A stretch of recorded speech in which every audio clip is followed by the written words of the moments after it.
mention some new laws and elaborate on some of the halachot that we spoke about in the previous classes. We said that children are not allowed to sit in the chair that is designated for their parents, or they're not allowed to sit or lie down on their parents' bed without their parents' permission. What about children wearing their parents' clothing or trying on their parents' shoes? There is no prohibition, and children are allowed to wear their parents' clothing just to try out for fun, or if parents don't want to wear their clothing anymore, they can pass it on to their children. And shoes, there's no problem, because sitting in the parent's chair is disrespectful, because you're showing, I'm just like my father, just like my mother, I also sit in their chair. But trying on their clothing does not show a sign of disrespect. What about wearing clothing or shoes of somebody that passed away? A parent passed away, children ask, can we wear their clothing? Can we wear their shoes? So the halacha is that there is no prohibition with wearing clothing of someone who was deceased. With shoes, there is a prohibition to wear shoes that they were wearing at the time of death. All other shoes are fine. The shoes that were in the house that they owned, if they were not wearing it, the children can wear. If they are uncomfortable to wear them, they're allowed to give them away, donate them. They don't have to destroy it. And even the shoes that the deceased was wearing, you don't have to cut it up, you don't have to destroy it. All you have to do is just discard of it. Now, why we have this prohibition? Why can't we wear shoes of somebody who passed away? And that is because our body is supported by our shoes. The bottom of our foot is inside the shoe, and the rest of our body is above. And this is parallel to our neshama, our soul, inside the body. Majority of the soul is above our body in the upper world, spiritual worlds. The bottommost part of the soul enters the body, and the body is used as a shoe for the soul. The soul uses the body to operate in this world, to move around this world, to fulfill mitzvot in this world. After the soul leaves the body is discarded. And we discard the shoes. Just like the soul left to its eternal place, the body is put to rest, so too when the body dies, we put shoes to rest. We don't use the shoes. Again, this is just symbolic to remind us that the neshama is eternal, the neshama stays forever, and the body is just the physical part of the person. Next halacha, switching to a different topic. A boy is not supposed to see his father not dressed properly. What does it mean? Boys should not go to a mikveh together with their father. They should not see their father completely undressed. This has two reasons. Number one, children are supposed to respect their parents, and we respect people who look honorable. And the person who is well dressed, it's easier to respect him. If you see any person who is half dressed, undressed, right away your respect goes down. And therefore children should not see parents when they are not fully dressed, when they are just getting dressed, all messed up, because then parents' respect in the eyes of children goes down. The second reason is to avoid bad thoughts. When a child sees his father and sees his private parts, when he is mature already, above 9 years old, he will start thinking, did I come from? What did my father do? When I was conceived. And we don't want a child to have these thoughts. Whether a child or even if he is adult, he should not see his father undressed. Similarly, a man should not see his brother-in-law, meaning his sister's husband, undressed, which means you're not supposed to take a bath, shower, or mikveh together with them, or you go to a pool together. After a pool you take a shower. Should avoid seeing your father or your brother-in-law or your stepfather undressed. So these are two reasons why father shouldn't take his children together with him to the mikveh.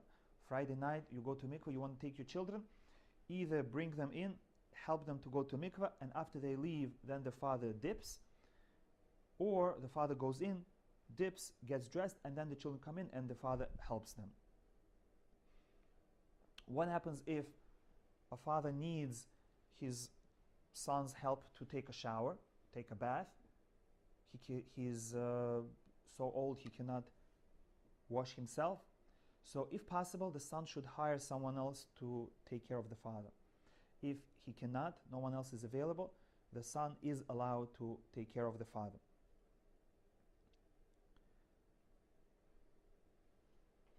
In fulfilling the mitzvah of Kibud Av V'em, you can either visit the parents physically and help them physically, but if you live far away, even calling them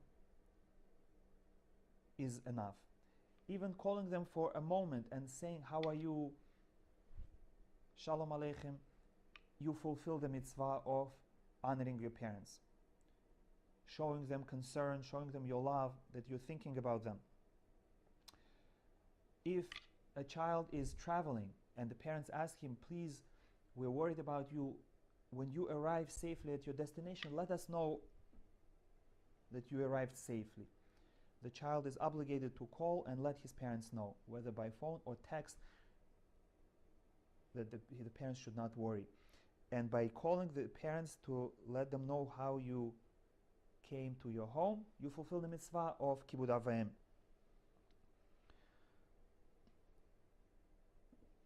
A difficulty arises when a couple, husband and wife, try to balance their responsibilities towards each other and towards their parents.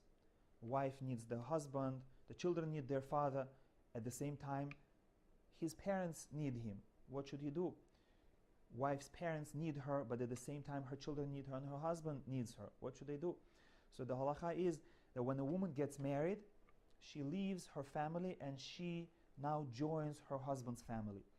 And now she has new responsibilities to take care of her husband, to take care of the household, to take care of the children. And therefore her responsibilities towards her parents are lifted off her shoulders. She does not have to take care of them. Her brothers have to do it. If her husband allows her to take care of them, she has the time, she should, but she can now devote herself to her household. On the other hand, a husband still is obligated to take care of his parents, even if he has a wife and family. However, if both of them need him at the same time, his wife and his children take precedence. He is building his own home, and that comes first. Now, a husband is allowed to tell his wife that he needs her at home and that she shouldn't go to help her parents. However, he cannot stop her completely. A wife must be allowed to visit her parents regularly, at least once a month. So the husband cannot demand that his wife should not visit her parents at all. In fact, if a husband demands such a thing, then he must give her a divorce and pay her ketubah.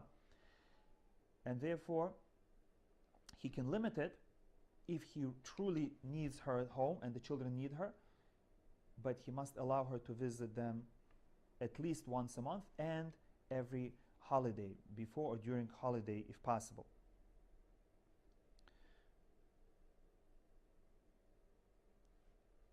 If parents and children are not on good terms, and if they're fighting, and whenever they are together, they cannot interact peacefully, they scream at each other and yell and fight, then it's better for children not to visit their parents.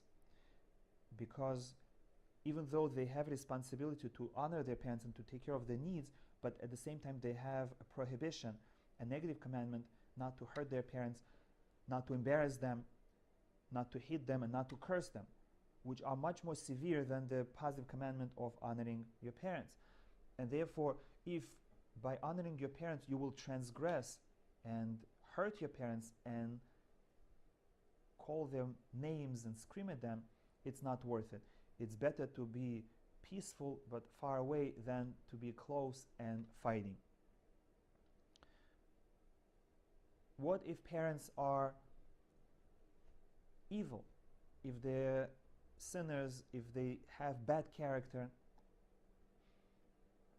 A child is still obligated to respect them. However, he doesn't have to visit them if it will have bad influence on him or the children. For example, if parents have bad character traits, they're angry, they're greedy, they're stubborn, and you're afraid that by being next to them, you will learn from their traits and your children will learn from them, then it's better to limit your interaction and just visit them for a short time or call them. Similarly, if the parents are atheists and every time you come they make fun of you and they call you names, they put you down, and they weaken you spiritually, your commitment to Torah becomes weaker, then you also don't have responsibility to visit them. And again, just call them, wish them Shabbat Shalom or good night. Keep it short and don't visit them. However, what if parents are good people, they just happen to be not observant? In such a case, it's different. In such a case, you are allowed to visit them, you have to honor them, you have to respect them, you have to take care of them. And even though they're not observant, but we say that it's very likely that when you show respect to somebody and when you love somebody, you develop a relationship with somebody, it's very likely that they will learn from you, they will be comfortable with you, and slowly they will start receiving messages from you. And slowly but surely they will start accepting mitzvot one by one. They will, at least in your presence, they will keep Shabbat. At least in your presence, they will wash hands. At least in your presence, they will say blessings on food. And therefore, you should visit them, and you should explain to your children that the reason why the grandfather and grandmother don't keep Shabbat is because they grew up in a country that did not allow them to be religious, that did not allow them to believe in God, and they brainwashed them to say that there is no God, that believe in atheism. And it's not their fault, they didn't have opportunity to learn in yeshiva. And therefore we still respect them because they are good people, but we understand where they're coming from.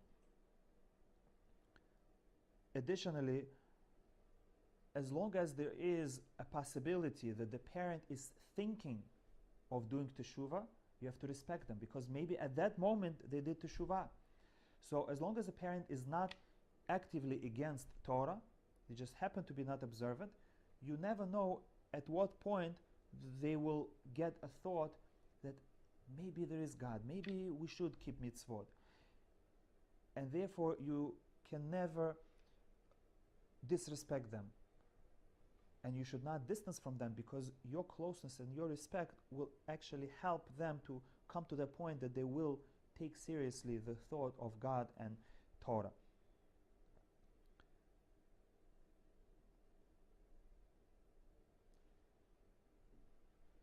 If your parents visit you and they are eating a meal by you, are you allowed to serve them food if you know they're not going to bless? In the olden times, the halacha was that if you know that a Jew is not going to bless, you're not allowed to serve him food, because you are causing him to do a sin. We're not allowed to eat without a blessing, without thanking Hashem first for the good that he does for us.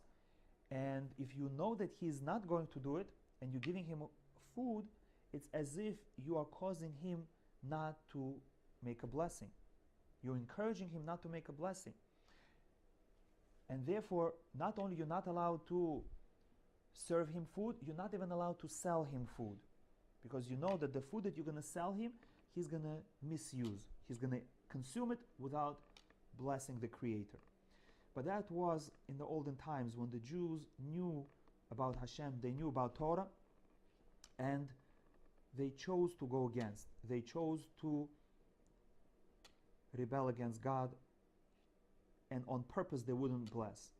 However, in our times, most Jews either are not aware of existence of Hashem, or they're not aware about their responsibility to thank God for all the good that He gives us. Or they know about it, but they don't know how to do it. They don't know Hebrew, or they don't know the text of blessings.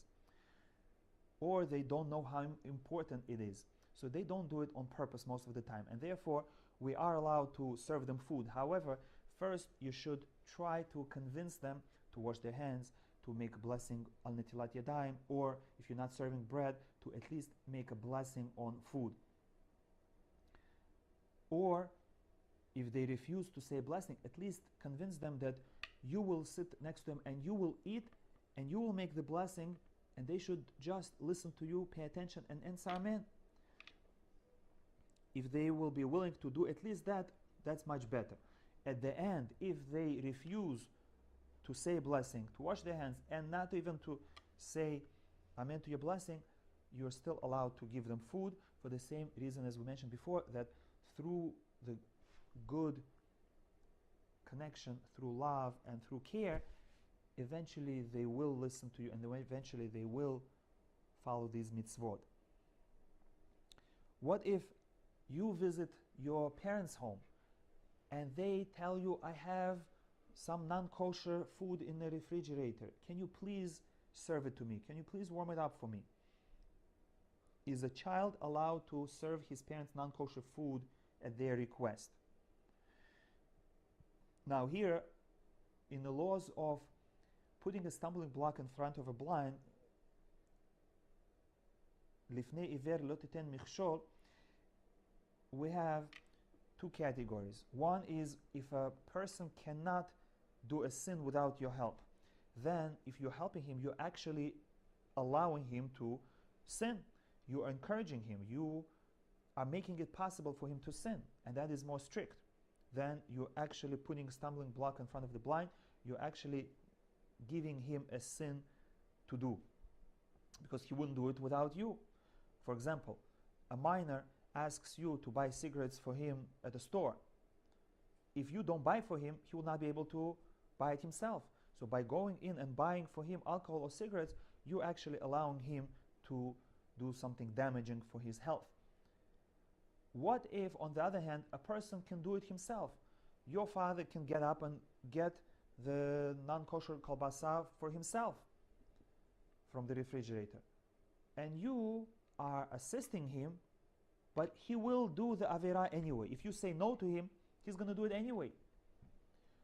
So you're not saving him from a sin, you're just assisting him. Is this allowed or not? So even in such a case, whether he can get it without you or not, a child should not serve non-kosher food to his parents. He should, of course, explain to them that it's not kosher, that they should eat kosher, that he is willing to bring them kosher food, how important it is. At the end of the day, if they say, no, I want specifically that, he should say, I'm sorry, I cannot serve it to you.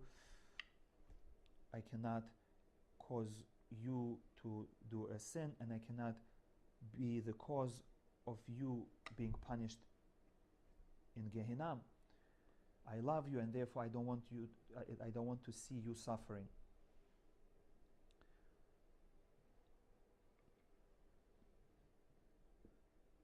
Another question, can a son serve his father an alcoholic drink if the father requests, if he knows that the father will get drunk, and because of that he will embarrass himself, he will behave improperly, or he will not be able to fulfill mitzvot, he will miss mitzvot, or he will do averot? In such a case, a son is not allowed to give his father an alcoholic drink. Of course, if he knows that the father can control himself, then it's a mitzvah. Shabbat, Yom Tov. It's honorable to offer somebody an alcoholic drink. However, if you know that your father has a weakness, then you're not allowed to serve him. You have to find an excuse. You have to somehow get out of it peacefully. What if a father is sick and he wants to eat food that is not healthy for him? And he's telling you, please buy for me pizza. Please serve me ice cream. Please give me candy. And you know it's not healthy for him. Are you allowed to serve it to him? So here, there's a difference whether it's life-threatening, whether it's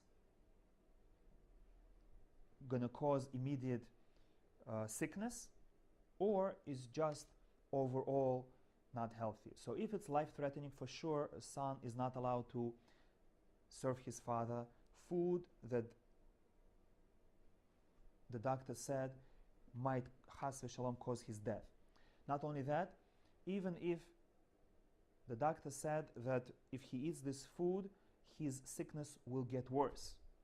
In such a case also, the son should not serve his father the food. However, if the food is just a generally unhealthy food, and from eating just this time, the father will not get sick, will not die, his disease is not going to get worse, then the son should try to get out of it. He should try to convince his father not to eat it. He should try to offer him healthier option.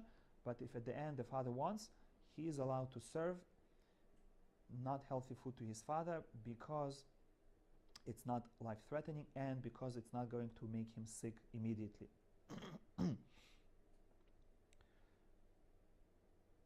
What if the father asks a son for a cigarette, or he asks him to buy cigarettes for him?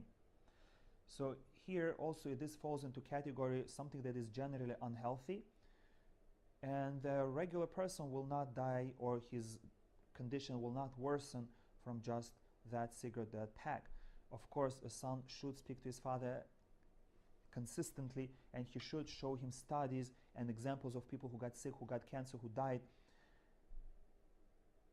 However, if the father insists, the son is allowed to get him cigarettes, unless the doctor said that he is in such a state that even one cigarette will have detrimental effect on him. In such a case, the son is not allowed to offer a cigarette to his father.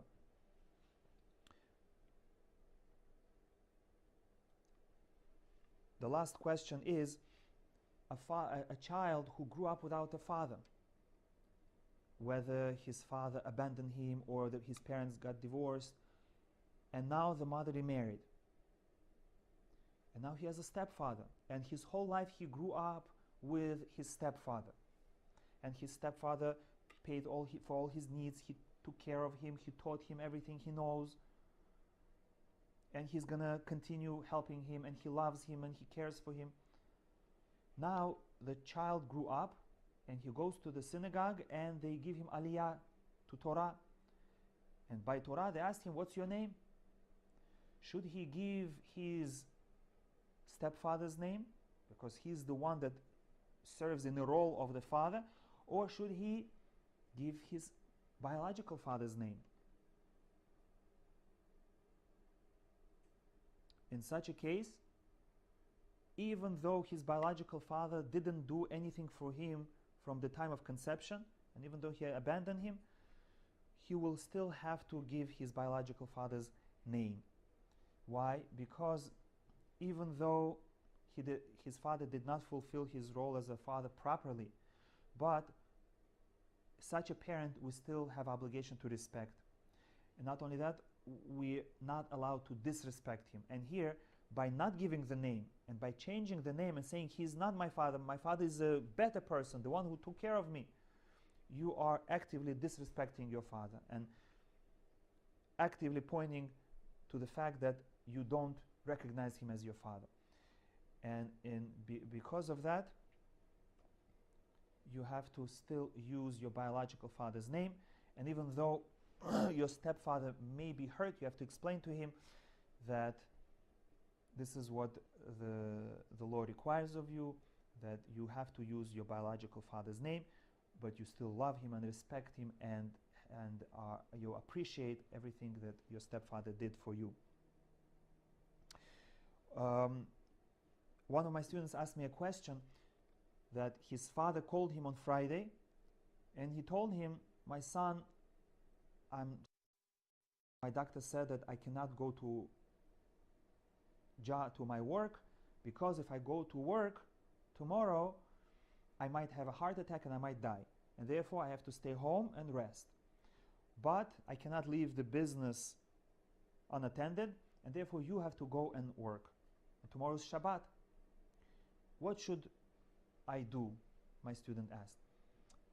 My father is in danger. If he goes, he's going to get sick and die.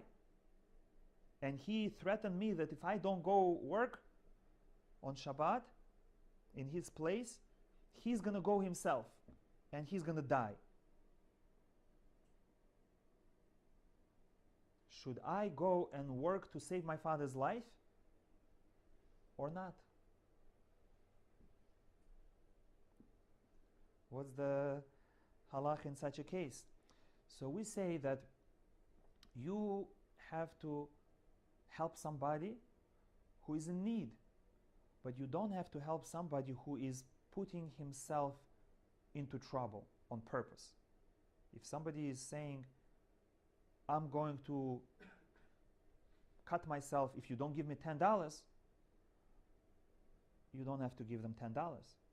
Why? Because they are causing this damage to themselves. If somebody says, I'm going to kill myself if you don't desecrate Shabbat, it's their problem. They are putting this injury upon themselves, and it's not your problem. You don't have to, from now on, desecrate Shabbat just to make them feel good that they should not threaten you, that they will kill themselves. And therefore, the son in such a case should explain to his father that he cares for him, and he should rest, and he should take care of his health, and that Shabbat is important, and that he is not allowed to desecrate Shabbat, and that he will not be able to go work on Shabbat for him. If he knows that the father will believe him, if he says, Dad, don't worry, just rest, I'm going to go, and the father will not go to work, will not check on him, and the son will just call the workers and say, we're off tomorrow, we're closing the business, then he should do that. And after Shabbat, the father is going to find out, and he'll explain to him, I couldn't go. I had a stomachache, I couldn't go. But the son is not allowed to actually go and desecrate Shabbat just because the father is threatening him. Shavua Tov. Next week we'll have the last class on laws of honoring your parents.